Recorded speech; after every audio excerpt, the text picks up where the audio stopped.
Alright, welcome back guys. So I haven't been making a video because I recently had an injury on my foot and it prevented me from walking to my workplace, which is in the garage. So I basically had to stay in my room for like the whole week using my very cheap laptop, so I couldn't really run Unity there, but I was able to do schoolwork and stuff. So now my foot's feeling better and I can start learning Unity again, which I kind of missed during my whole time being locked in my room. But anyways, I'm trying to remember what we did last, and I was messing around with the game just to remember what I did or what we've done in terms of the tutorial, and I think we made it so that the blocks could play this animation when we make contact with it.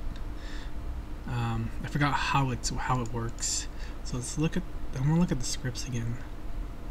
So I'm thinking it has something to do with game stats, maybe.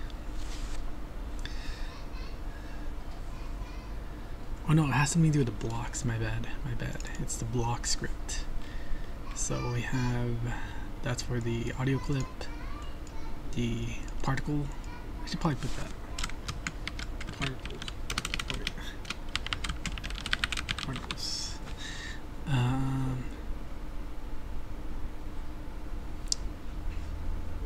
To do only serialize for debug purposes. Oh yeah, that's what we did.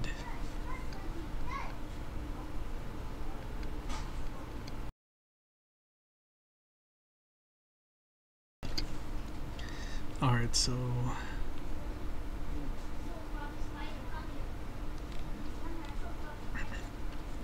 we have this handle hit method that increments this variable right here, and then we serialized it, if I remember, just because so we can debug it in our inspector.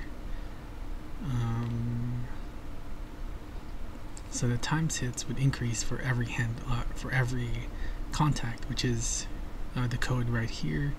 We have the collision method or function that handles basically what to do when a contact has been, or a collision has been made with the ball and this tag here. Oh right, because it's yeah, breakable. And I remember I did it like that because hard-coded is never the right idea. So yeah. Yeah, this is hard-coded.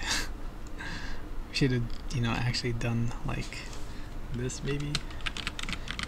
Const string tag ball equals ball. Then we just do this and then equals to tag ball. So if the max hit, which is what we stored here, and I believe we also declared it in our prefab, in our breakable blocks. We can look through our script and it should be right here, the max hits. So it takes 3 hits for it to get destroyed, and block square, block broken 1, and block broken 2. Yes, I remember we added the states. Oh, we added that in over here, the sprite array, and then we get reference to them by dragging and dropping them into our inspector, and then within that we just iterate through them based on the number of hits, right? So we call block destroyed. Oh right, sorry, no, block destroyed, it gets called when we want to destroy the block, but we don't want that to happen yet. We want to make sure that the other sprites get played first and then the block get destroyed, in which case in our show next hit sprite, which is over here, the index is at yeah, it's right here. So it's the reference starts with 0. I think this is my implementation. I think if I remember correctly, I haven't watched his yet, so this was just my interpretation of what he's gonna do, and I don't think it's gonna be the same, but I think it'll be fine. So yeah, while it's less than the length, which is just the maximum, this is an exclusive, so it doesn't include the all the way to the length value because of our less than sign here. Then we increment the index, and then we load the sprite on that index, and then that's what happens. And then when it gets destroyed, then we want to play the sound effects, and then we want to trigger the particles, update the score, and then decrease the amount of blocks needed to destroy in our level, our game status, that handles basically the scene of whether or not to move to the next scene, if all the blocks have been destroyed or not, and then finally destroys the game object.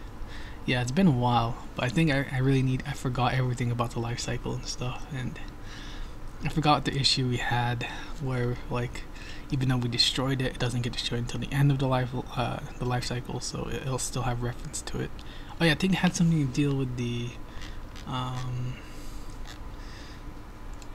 when we play it, there's this category here.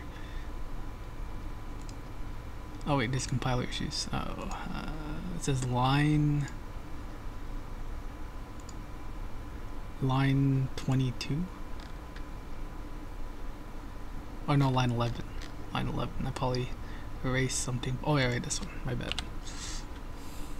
I've been coding in Python recently, and I guess the habit of not including a semicolon is getting to me, and it didn't compile yet. How about now?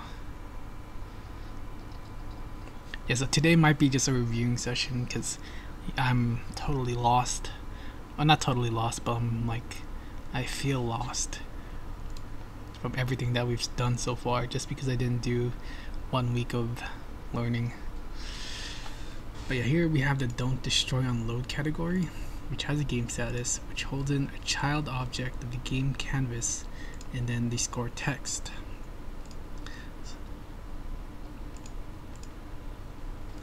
I forgot how the text gets destroyed too. Oh man, this is gonna be tough. Alright, let's see.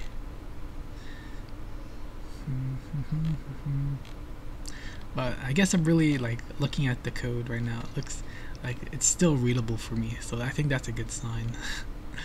Yeah, I think it was very wise to kind of modularize the methods like this, because then I don't really need to worry about how's it playing the sound effects. We just say, oh, so this method just plays the sound effects. Because if I just had audio source play clip, it'll take me longer. It'll take me a longer time to interpret that, oh, it's trying to play a clip when it gets destroyed, rather than having an actual name that says play SFX when block gets destroyed, or this. If we look at this, if I saw this line of code, it would so we have sparkles and then destroy sparkles. Oh wait, no. Basically we don't need to worry about the actual lines of code if we just have the method call here in terms of readability. And I think that's pretty nice because it helps me kind of understand what's happening a little bit better. Game status, reset game, add to score, update, awake. So I know this. Oh yeah, the awake one was the first. Yeah, it's executed before anything else, and then that's when we don't destroy and load, and we use the singleton process. Right. Not singleton process, the singleton pattern, in which we only have one instance of the object throughout the lifespan of the game. That's what I remember, right? So yeah, okay, that makes sense now. Cool. I think we can probably start watching the video now, so let's go with that.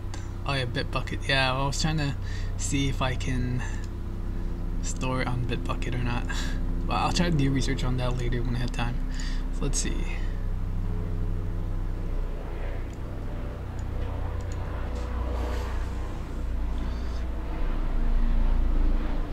I might have to start the video all over again, considering I don't know where we're at.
I'm gonna just speed it up a little bit.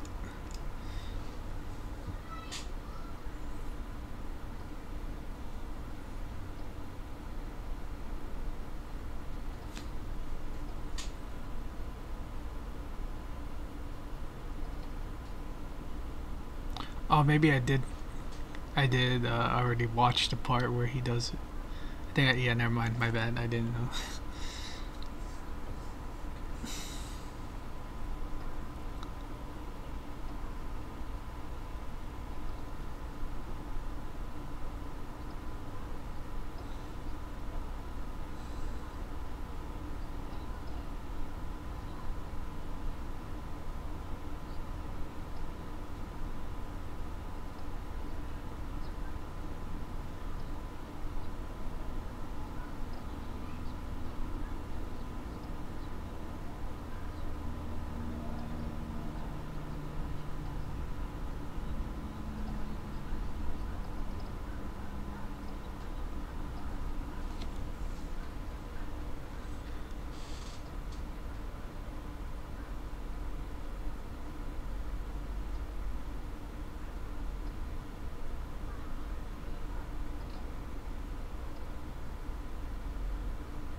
Oh, right. So for me, I actually have the reference, or the variable reference, at the top, but for him, he didn't create one, and he just used the get component, and then you get the component, which is over here. Where's it? Breakable blocks. So we will go to, so these are the components of the blocks. Once you get components, we can basically get whatever we want right here. In this case, we want the sprite renderer, and then change the sprite value to one of these, essentially.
Alright, so we're tasked with creating two new prefabs in which the max hit would be 2 and the max hit would be 3, and I guess depending on the...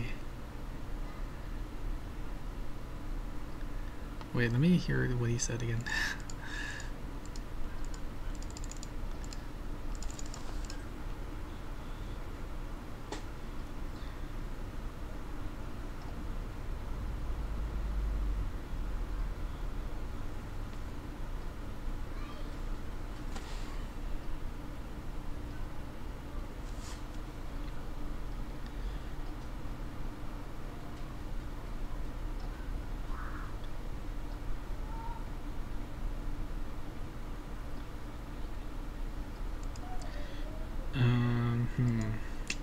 yeah, I'm trying to think about it. I thought like like maybe to skip a level or skip a sprite if it's a 2-hit, so that goes to the one that looks like it's gonna break soon.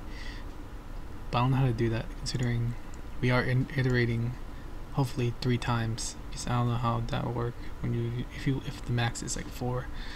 But either ways, I don't think that's intuitive because it doesn't feel right for a block to break after 5 hits, 6 hits.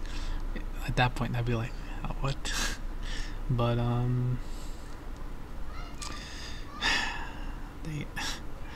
so basically what he wants us to do, or at least what I think he wants us to do, is basically copy this, Control D,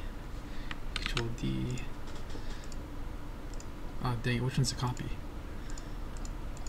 Oh, these are copies. Alright, cool. So we're gonna call this breakable block 2-hit. Yes. And then this is the breakable block 3-hit. And then basically we just go that down here, change this to 2, and bada boom. And then we just drag drop this one. Let's see how that looks.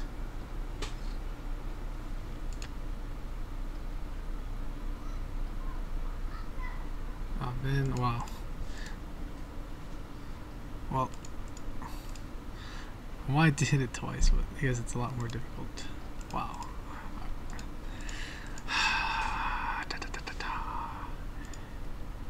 Come on.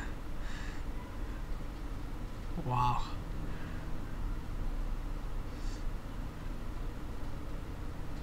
There you go. So that was 2, and then the rest is 3.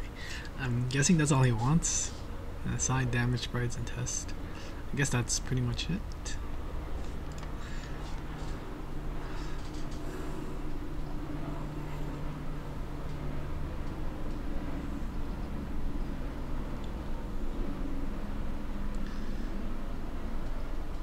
Oh wow, so we didn't really need to create. Makes sense, because I was wondering like, wait, isn't 3-hit like the normal? Alright. And then we could just change this to 3-hit. I think that's what he's gonna do. Sorry, shoot. Oh.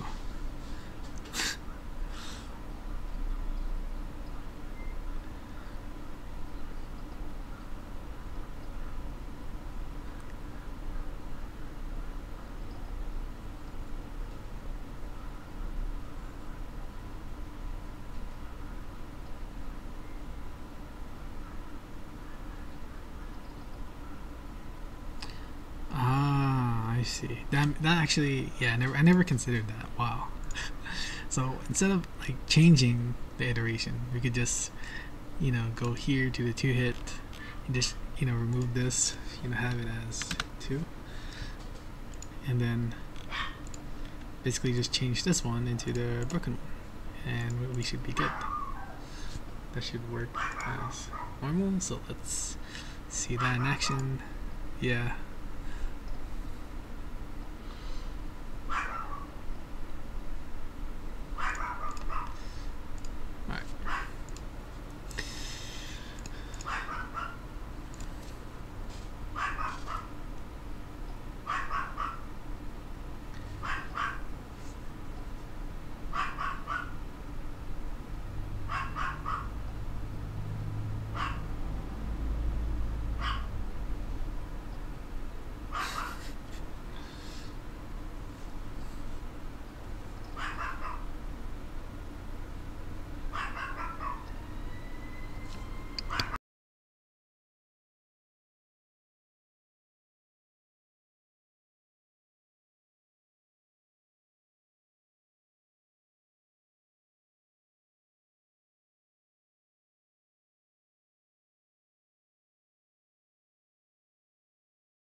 So I think that's a lot more readable, considering I don't have to look down here. I can just look at the number of hits. And to kind of differentiate it, we're gonna make it like, I guess, simpler. So how about like lighter color, like green maybe.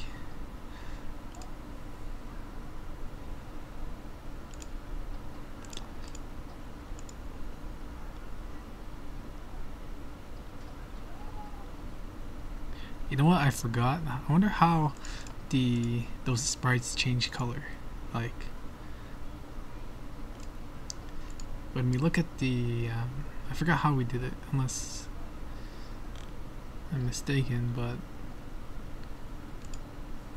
yeah, because look at the color right here. I'm thinking that we changed the color of the block, so that means we also changed the color of the next sprites, unless I'm mistaken. How did we change the color of the other animations? Did he ever go over that?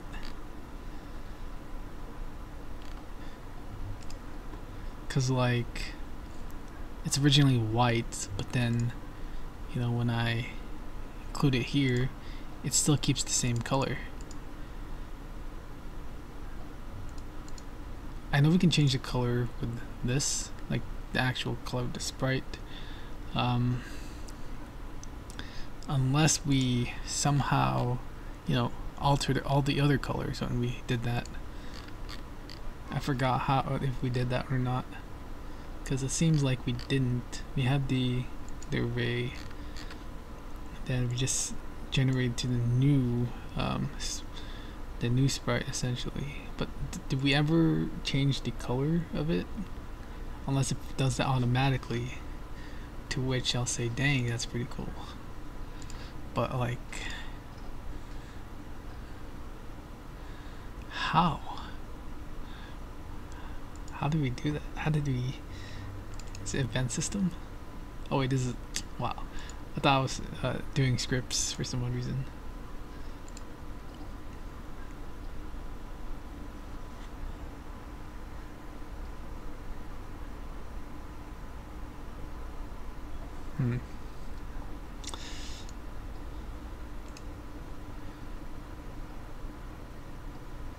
Sprite 2D, single center.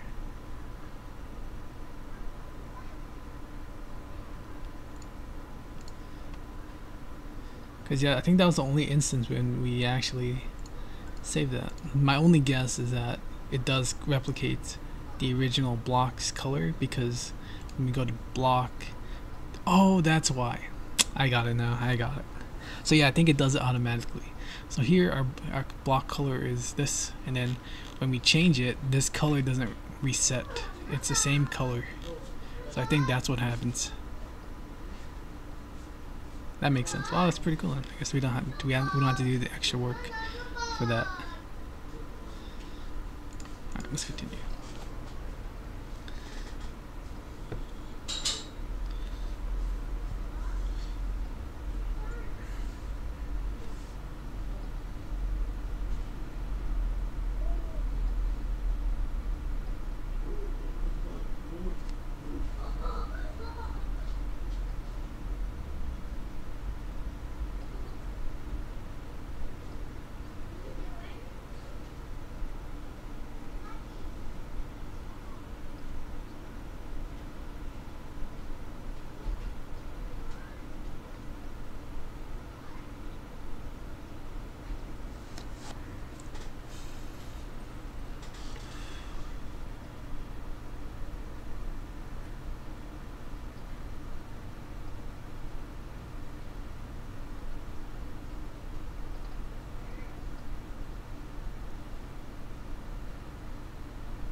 What is he doing? Oh, that's what he's trying to do. Just wanted to show the block getting it.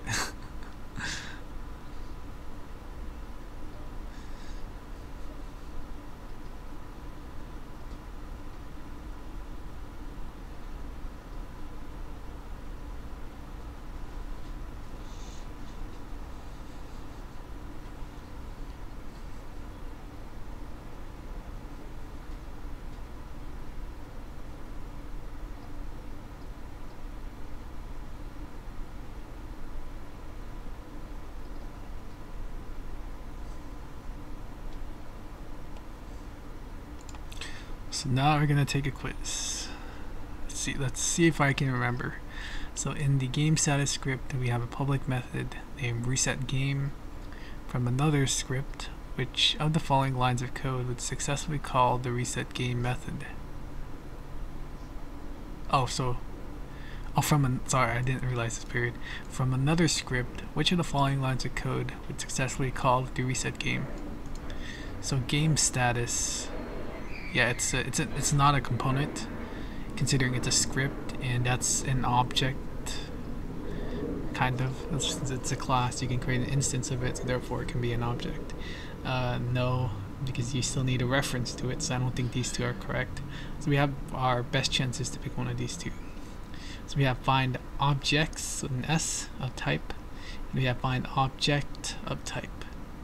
Why is this shorter? Or there's one more word. Oh, because it has the parentheses. Yeah, so we just want a single object. We don't want an array of them or a list of them, so we choose this one. Which of the following can we use to duplicate a prefab in our scene using code? Alright, this one I forgot, but I do remember using this for the particles. So let's go take a look again. Because we have to create a copy of the particles and then load it there. So we have to go down here, yeah, instantiate. That's where it creates a copy. So, oh wait, no. I think I got it. Sorry. So we load the particle here through our inspector, and then we create a game object here that creates a copy of that at this position. So let's instantiate. Which of the following referencing approaches allows us to have a greater control over how our game objects interact with each other?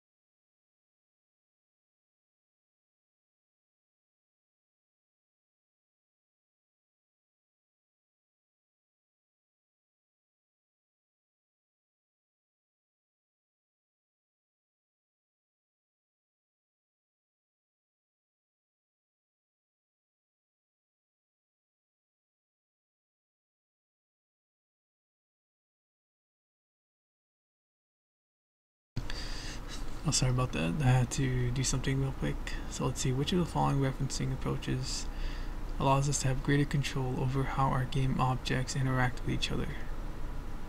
The tags, because we can do breakable and unbreakable. Optimization, that's just like the general, same thing with refactoring, general. Brackets, I'm not really sure what that is. Within our class, we might have a variable called current health, which keeps track of something's health. What sort of variable is this?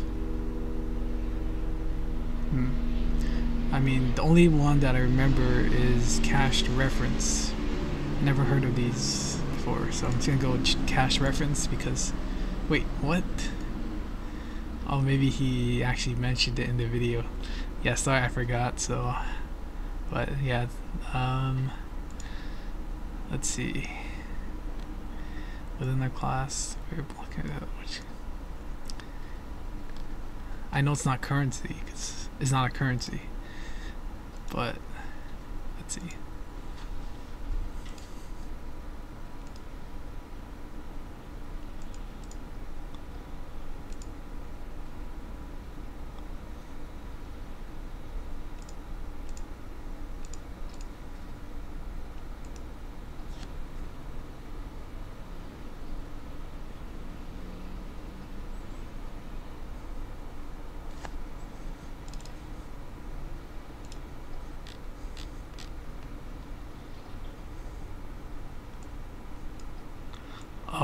as a state variable.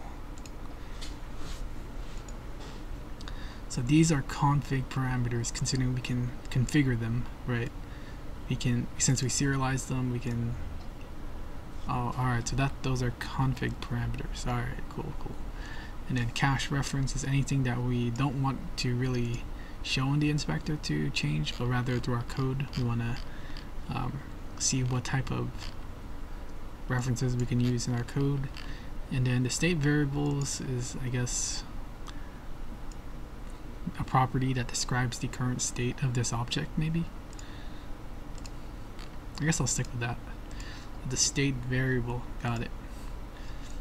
What does the affordance mean within a video game context?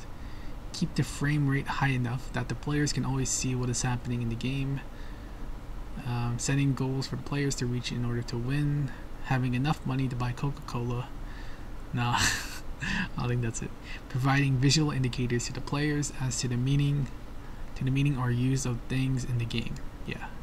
So affordance is to just add the visual indicators so that at least there's like progress, so that the player doesn't feel confused like why the block hasn't changed, or why if any of the hits actually do anything. Because if we didn't have those affordance or those indicators, those breakable blocks kind of look like those unbreakable blocks. So it's going to be kind of hard to, differentiate between them. So yeah, I got one wrong, but now I know config parameters, cache references, and state variables. So again, config parameters I think are used for like if you want to change them in the inspector, like change the configurations of them. Cache reference are used for the code. The state variable is used to describe the state of the current object. So, and yeah, I guess that's pretty much it. And I realize it's 36 minutes already, so I'm gonna end the video here, and I'll see you guys tomorrow. Peace.